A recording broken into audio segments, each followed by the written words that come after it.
Hi there, this is Clara Nartey with a demo on my piece called Stacked Houses Number 1.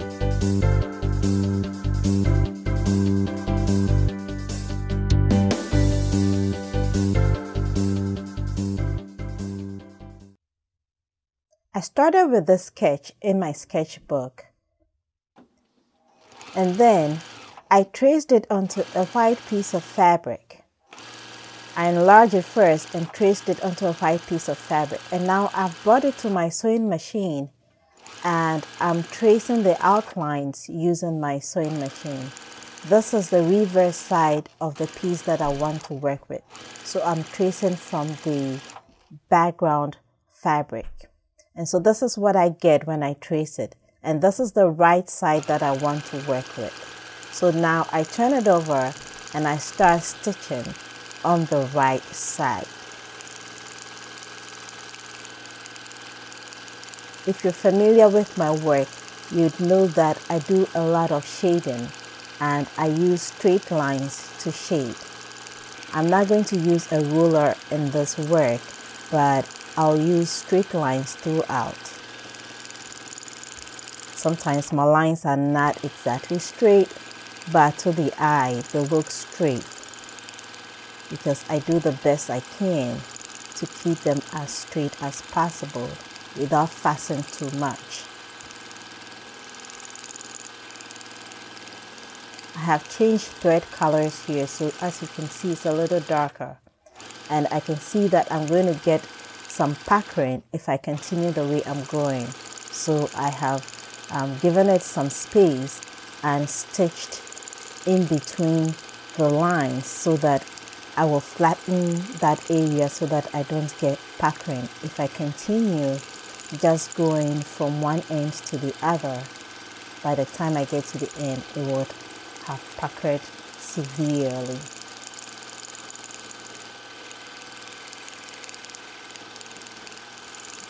So to avoid that, you can see that I am jumping around, making sure that I have flattened that area.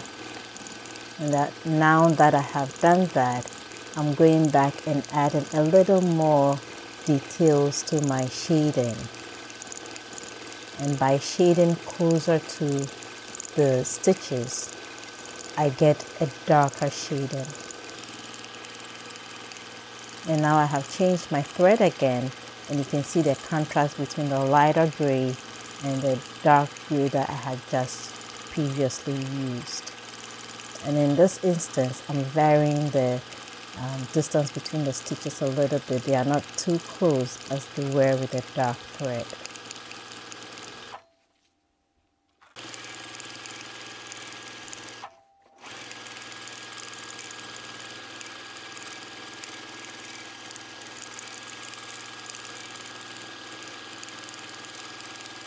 I like the look of houses.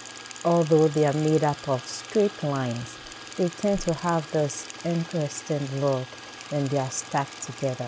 In this place, I'm using parallel lines, and they are not close to each other, but they're just parallel to each other.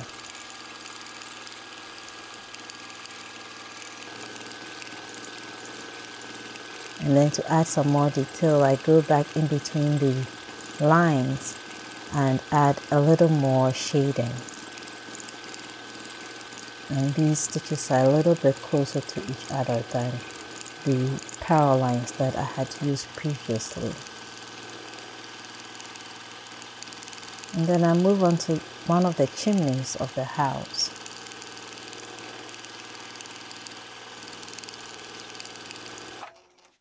With this particular chimney, I decided to do a checkered pattern. So I'm going over my lines in a checkered pattern. And then to finish it all up, I sign my name. And here you have it. Stacked Houses number 1, and here's the detailed look. Thanks for watching. Subscribe for more.